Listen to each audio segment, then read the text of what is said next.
सोनसी ने पश्चिम की दिशा की तरफ 10 तारों को पतंग की आकृति में आते हुए दूर देखा। पुरुष से तारे अलग आकृतियों में एक के बाद एक इकट्ठे होकर पश्चिम की तरफ इकट्ठे हो रहे थे। पुरुष से सूरज उदित होने की तैयारी कर रहा था। दोनों दौड़ते हुए घर की तरफ लौट रहे थे। घर के थोड़ा पास पहुंचे होंगे तो चिड़िया ने चहचहाना शुरू कर दिया। कुछ और पास पहुंचे तो कोयल कूकने लगी। रघुवर प्रसाद खिड़की के अंदर गए तो गाय के रंभाने की आवाज आई।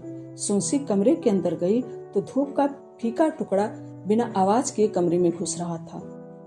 अपनी जगह पर रघुवर प्रसाद आंख मूंद कर लेट गए। सोनसी अपनी जगह आंचल से मुंह ढाक कर सो गई। तभी चुपके से पिता उठे और धीरे से दरवाजे का एक पल्ला खोलकर बाहर चले गए। दरवाजा ज्यादा खोलते तो दरवाजे का पल्ला छोटू के सिर पर लगता। पल्ले अंदर की तरफ खुलते थे। इसके बाद अम्मा उठी, फिर छोटू उठा। अम्मा ने रघुवर प्रसाद को उठाया। रघुवर प्रसाद पट खोलकर बाहर चले गए। पिता सामने नीम के पेड़ के नीचे पत्थर पर बैठे थे। सड़क पर घास से लदी 2 बैलगाड़ी जा रही थी।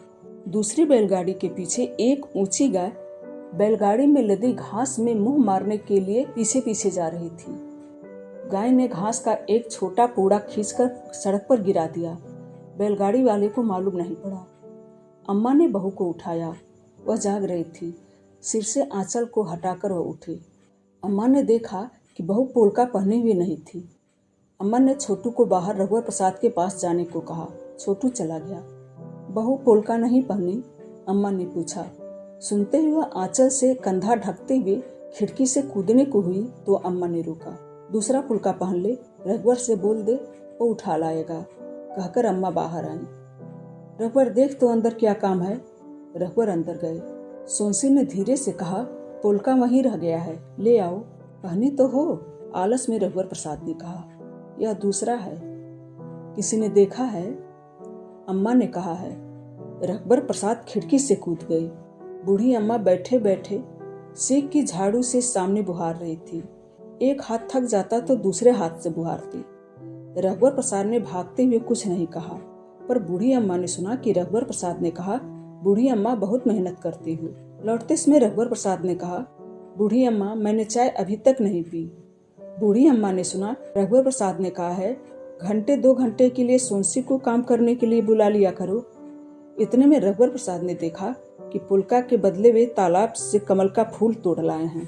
पलटकर दौड़ते दौड़ते उन्होंने टीले के पास देखा कि वहां भी बूढ़ी अम्मा पेड़ों के नीचे एक बहुत छोटी जगह बैठे बैठे बुहार रही थी।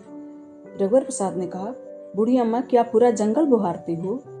बूढ़ी अम्मा ने सुना कि रघुवर प्रसाद ने कहा, पूरी दुनिया बुहारती हो? मैं बहुत बूढ़ी हूँ, बूढ़ी अम्मा ने कहा। रघुवर प्रसाद ने सुना, हाँ। रघुवर प्रसाद ने छुपकर खिड़की से देखा कि पिता झोले से मुर्रा निकालकर थाली में रख रहे थे। अम्मा ने रघुवर प्रसाद को खिड़की के पास देख लिया था। रघुवर प्रसाद पिता के कारण अंदर नहीं घुस रहे थे। तुम थोड़ा बाहर जाओगे? अम्मा ने कहा। क्यों? थोड़ा नमक मिर्च और सरसों का तेल देना। अम्मा पिता के पास गई और मुर्रा की थाली खींचते हुए धीरे से कहा, काहे मेहरापा करते हो? पिताजी बेमन से उठे तो खिड़की के बाहर खड़े रघुवर प्रसाद दिख गया। वहाँ क्या कर रहा है? कमल का फूल तोड़ने गया था आपकी पूजा के लिए। अच्छा ठीक है। मुट्ठी में रघुवर प्रसाद पोलका छुपाए हुए अंदर कूद गए और कमल का फूल पिता को दिया, सफेद कमल का फूल। बहू तुम नहा लो, अम्मा ने कहा। अम्मा मैं नहा ली, सोनसी ने कहा। सोनसी को लगा कहीं पर गलती हो गई। कब नहाई? अम्मा ने कहा। अम्मा भूल गई। उसे लगा नहीं कहना चाहिए था। रात को उठकर उसने देखा था कि सोनसी और रघुवर दोनों कमरे में नहीं थे। दरवाजा अंदर से बंद था। खिड़की से गए होंगे। पहले तालाब में नहाई थी। मैं सोची कि सुबह हो गई है। नहाने के बाद भी सुबह नहीं हुई तो फिर लेट गई। धीरे से सोनसी ने कहा। ठीक है ठीक है। अच्छा हम लोग नहाने जाते हैं। पिता झूले में अपने और रघुवर की माँ के कपड़े जमा लिए थे। यहाँ खिड़की से चले जाइए, पास ही तालाब है, एकांत रहता है, रघुवर प्रसाद ने कहा। हमारी उम्र नहीं है, वहीं नहाएंगे जहाँ डूबने पर कोई बचाने के लिए हो। मैं भी चलूं? तुम भी नहा लिए हो ना? जी, रघुवर प्रसाद ने कहा। पिता को खांसी आई। खखार कर वे खिड़की से बाहर थूकने ही वाले थे कि अम्मा ने रोका। अरे अरे यहाँ नहीं थूको। बाहर नाली में जाकर थूकूं। बच्चे खिड़की से नीचे बैठे रहते हैं। रघुवर का आना जाना रहता है, यह पताला नहीं है, अम्मा ने कहा। पिता थूकते थूकते रुक गए, दरवाजे से बाहर गए। पिता थूकते तो खिड़की से दिख रहे आकाश पर छींटे पड़ जाते। कपड़ों का झोला पिता के हाथ में था। रघुवर की माँ छोटी सी दुबली पतली थी, दोनों के बाल सफेद हो गए थे। चलते चलते पिता कभी माँ का सहारा लेते, कभी माँ पिता का सहारा लेती। छोटू, तू भी माँ के साथ क्यों नहीं चला गया? अम्मा ने मना कर दिया, कह रही थी यहाँ बाल्टी से नहा लेना। दोनों नंगे पैर गए थे। पिता की चप्पल बाहर थी। कमरे के अंदर एक खोखा था, उस खोखे के अंदर जूते चप्पल रखे जाते थे। पिता को चप्पल घर के अंदर लाना अच्छा नहीं लगता। रघुवर प्रसाद जूता बाहर उतारकर हाथ में लेकर खोखे में रख देते। अम्मा चप्पल नहीं पहनती थी। गांव में घर के बाहर बाल्टी रखी होती थी। घर के अंदर आने के पहले पैर धोकर आना पड़ता था। छोटू चप्पल खरीद लेता, पर बहुत कम पहनता था। छोटू के सामने सड़क का एक कुत्ता पिता की एक चप्पल उठाकर भाग गया। छोटू हट हट कहता कुत्ते के पीछे पीछे दौड़ा तो कुत्ता और जोर से भागा और खेत की तरफ झाड़ियों में कहीं घुस गया। छोटू की आवाज़ सुनकर रघुवर भी दौड़े। क्या हुआ? कुत्ता पिता की चप्पल लेकर भाग गया। किधर गया? उधर कहीं झाड़ियों में घुस गया। दोनों ने झाड़ियों में चप्पल को ढूंढा, चप्पल कहीं नहीं मिली तो लौट आए। एक अकेली चप्पल थी। पिता आए तो आते ही छोटू ने कहा, कुत्ता आपकी एक चप्पल ले गया। अरे, हम दोनों ने ढूंढा, चप्पल नहीं दिखी। आपसे कहता था अंदर खोखे में रख दीजिए, माने नहीं। मिल जाएगी, अम्मा ने कहा। अम्मा के कंधे पर धुले हुए कपड़े थे। पिता छोटू के साथ चप्पल ढूंढने गए। पीछे पीछे रघुवर भी गए। चप्पल नहीं मिली। चप्पल का खो जाना पिता को अखर रहा था। फिर भी उन्होंने रघुवर की माँ से कहा, 6 महीने हो गए, बहुत पहन ली। जवाब में रघुवर की माँ कहना चाहती थी, 6 महीने नहीं, 2 महीने हुए हैं, पर नहीं कहा। दोपहर को अम्मा पड़ोस में चली गई थी। पिता खाली झोला लेकर चले गए थे। पिता अभी बाहर निकलते थे, खाली झोला लेकर निकलते थे। उन्हें लगता था कि बहुत ज़रूरत की चीज़ बहुत सस्ते में कभी भी अचानक दिख जाएगी तो खरीद कर रखने के लिए झोला होना चाहिए। झोला नहीं भूलते थे, पैसे भूल जाते थे। जब पैसे नहीं होते तो याद आने पर भी नहीं रखते थे। कैसे रखते? ऐसे में झोला साथ में रखने का क्या मतलब था? उनका यह मतलब तो नहीं था कि ज़रूरत की चीज़ झोले में ले आएंगे और पैसे बाद में दे जाएंगे। उन्हें लगता था कि उधार लेने का समय अब निकल चुका है। जब चुकता करने का समय निकल जाता है तो उधार लेने का समय भी चला जाता है। कितनी चीज़ें होती हैं, पर वे जान जाते हैं कि हमारे लिए नहीं है। छोटा बच्चा जान जाता है। छोटू जान गया था। देख लेने से वस्तुओं को पा लेने जैसा सुख मिल जाता तो कितना अच्छा होता।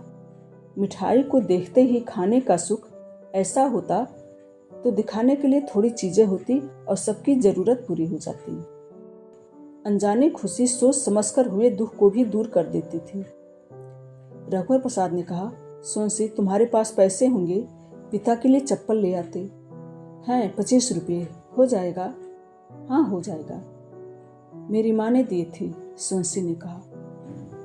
रघुवर प्रसाद खुशी खुशी छोटू को साथ ले चले। पर नाप के लिए पिता के साथ आते, छोटू ने कहा। नाप के लिए पिता की चप्पल है। रघुवर प्रसाद पिता की चप्पल पतलून के जेब के अंदर घुसाए हुए थे। चौथाई चप्पल बाहर दिख रही थी। गोल बाजार में चप्पल जूते की दुकान ऐसी थी कि दरी के ऊपर चप्पल जूतों की ढेर लगी थी। दोनों ने मिलकर पिता के नाप के काले रंग की चप्पल छांटी।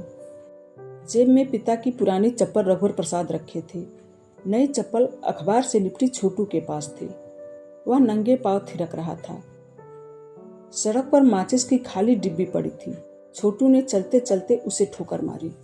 आगे माचिस के पास पत्थर का टुकड़ा था। छोटू, पत्थर के टुकड़े पर न लगे, नहीं तो चोट लग जाएगी। परंतु छोटू ने निशाना साध कर माचिस को मारा। भैया, पत्थर पर तुम मारोगे, तुम जूता पहने हुए हो। नहीं, पत्थर बड़ा है, जूता खराब हो जाएगा, रघुवर प्रसाद ने कहा। चप्पल देखकर अम्मा और सोनसी बहुत खुश हुई। चप्पल को खिड़की के नीचे छोटू ने रख दिया। अम्मा ने गांव के घर की तरह बाल्टी में पानी बाहर दरवाजे के पास रखवा दिया था। बाल्टी छोटे परे से ढकी थी। अब पैर धोकर सब कमरे में आने लगे थे। रात में बाल्टी को अंदर रख दिया जाता। पिता झोले को कंधे पर रख पैर धोकर आए। पिता का ध्यान चप्पल की तरफ नहीं जा रहा था। सोनसी से रहा नहीं गया। वह चप्पल उठाई और सामने पिता के पैर के पास रख दी। अरे किसकी चप्पल है? पिता ने पूछा। फिर गुस्सा हुए। नाप के लिए मैं जाता तो ठीक था, छोटी दिख रही है। नाप के लिए आपकी एक बच्ची चप्पल लेकर गए थे, रघुवर प्रसाद ने कहा। अच्छा, कहकर पिता मुस्कुराए। उन्हें चप्पल बिल्कुल ठीक हुई। वे पहने कमरे में घूमते खड़े रहे। बाहर से थके आए थे। अम्मा ने कहा, खटिया पर बैठकर सुस्ता लो। थका नहीं हूँ, पिता ने कहा। लेटना मत, चप्पल पहने बैठे रहना, अम्मा ने कहा। रघुवर की माँ की सलाह को पिता ने मान लिया। वे चारपाई पर बैठ गए। चप्पल पहने हुए उनके पैर अच्छे लग रहे थे। इतने में रघुवर प्रसाद की माँ पास आकर बैठ गई और चप्पल को देखते हुए पूछी, अच्छी है? हाँ। तभी उन दोनों का मन खिड़की के उस पार जाने को हुआ। चलो, चप्पल उतारकर पिता ने कहा। सहारा देने के लिए रघुवर प्रसाद खिड़की से दूसरी तरफ चले गए थे। पिता स्टूल के सहारे खिड़की के चौखट के बाहर पैर लटका कर बैठ गए। रघुवर ने उन्हें नीचे उतार लिया। स्टूल पर पैर रखकर अम्मा चढ़ी तो सोनसी ने सहारा दिया। रघुवर ने माँ को संभाल कर नीचे उतार लिया। वहाँ उतने में ही इतना अच्छा लगा कि पिता आगे चल पड़े थे। पीछे पीछे माँ थी। रघु, तुम नहीं चलोगे? पिता ने पूछा। रघु नहीं जा रहा है, रघुवर की माँ ने कहा। पिता ने मुड़कर देखा तो रघुवर सोनसी खिड़की पर खड़े थे। सोनसी सिर ढाके हुई थी। वह रघुवर का दाहिना हाथ अपने दोनों हाथों से पकड़े हुई थी। पिता मुड़े तभी सोनसी और रघुवर उसी तरह खड़े रहे। पिता ने कहा, पीछे देखो तो। रघु की माँ ने मुड़कर देखा और कहा, देख लिया। आगे जाकर पिता ने पूछा, छोटू कहाँ है? कहीं खेलने चला गया, अभी तक नहीं आया। वह अभी आ जाता, रघु के साथ आ जाएगा।